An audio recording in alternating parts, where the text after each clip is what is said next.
আলামিন পবিত্র কুরআনুল কারীমের ভিতরে বললেন, ইয়া আইয়ুহাল্লাযীনা আমানুত্তাকুল্লাহ, হে ঈমানদারগণ। আল্লাহ রাব্বুল আলামিন ঈমানদারদেরকে ডাকতে বললেন, হে ঈমানদারগণ, ইয়া আইয়ুহাল্লাযীনা আমানুত্তাকুল্লাহা হাক্কা তুকাতিহি, তোমরা ভয় করো, আমি আল্লাহকে ভয় করো, ভয় করার মতো ভয় করো। হাক্কা তুকাতিহি ওয়া লা তামুতুন্না ইল্লা ওয়া আনতুম মুসলিমুন, এবং প্রকৃত ঈমান মুসলমান না হয়ে তোমরা কবর জগতে এসো না। সম্মানিত হাজিরিন, আল্লাহ রাব্বুল আলামিন বললেন, ইয়া আইয়ুহাল্লাযীনা আমানু, হে ঈমানদারগণ। ঈমানদারগণকে ডাকতে বললেন আল্লাহকে ভয় করতে, ভয় করার মতো ভয় করতে, এবং প্রকৃত মুসলমান না হয়ে কবরে যেতে মানা করলেন। তাহলে আমরা এখানে বুঝলাম ঈমানদারকে ডাকতে বললেন, এক নম্বর ঈমানদার, দুই নম্বর মুসলমান বলেছেন। তার মানে ঈমানদার যদি আমি হতে হই, মুসলমানের একটি দরকার আছে। কথা বলেন ঠিক কিনা? ঈমানদার এক শ্রেণীর মানুষ হবে। আল্লাহ ঈমানদারকে বললেন ঈমানদারগণ, আবার বললেন তোমরা মুসলমান হতে হও।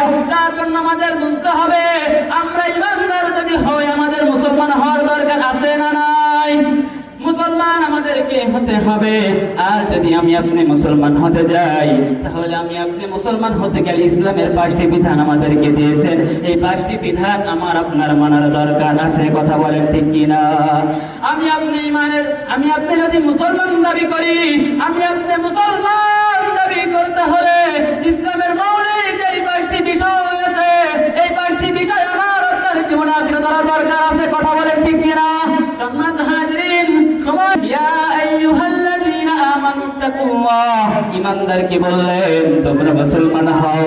আমরা মুসলমান যদি হতে যাই, ঈমানদার যদি হতে যাই, মুসলমান যদি হতে যাই, ইসলামের মৌলিক 5টি বিষয় মানতে হবে। এর ভিতর 1 নাম্বার, আমাকে আপনাকে কালেমা বিশ্বাস করতে হবে। আমি আপনি যদি কালেমা বিশ্বাস করি, 2 নম্বরে আমার আপনার জন্য নামাজ আল্লাহ রাব্বুল আলামিন দিয়েছেন। আমি আপনি যদি মুসলমান দাবি করি, তাহলে আমার আপনার নামাজের দরকার আছে না নাই? আমি আপনি যদি নামাজ না পড়ি, তাহলে আমি আপনি কি মুসলমান হতে পারবো? আমার আপনি মুসলমান দাবি করি, অথচ বাংলার জমিনে এখন পর্যন্ত অনেক মানুষ আছে নামাজ আদায় করে না। সম্মানিত হাজিরিন, আমি আপনি মুসলমান হলে, আমি আপনি যদি মুসলমান হতে যাই, ঈমানদার যদি আমি আপনি হতে যাই, আল্লাহর জমিনে আল্লাহর কোরআনের বাণী আমার আপনার পৌঁছে দেওয়া দরকার আছে। কথা বলেন ঠিক কিনা? আল্লাহর দরবার, আল্লাহর জমিনে আল্লাহ রাব্বুল আলামিন আমাকে আপনাকে প্রেরণ করেছেন। শুধু আল্লাহর হুকুম আমি আপনি মানলেই হবে না, আল্লাহর হুকুম মানে আমি আপনার মানতে হবে।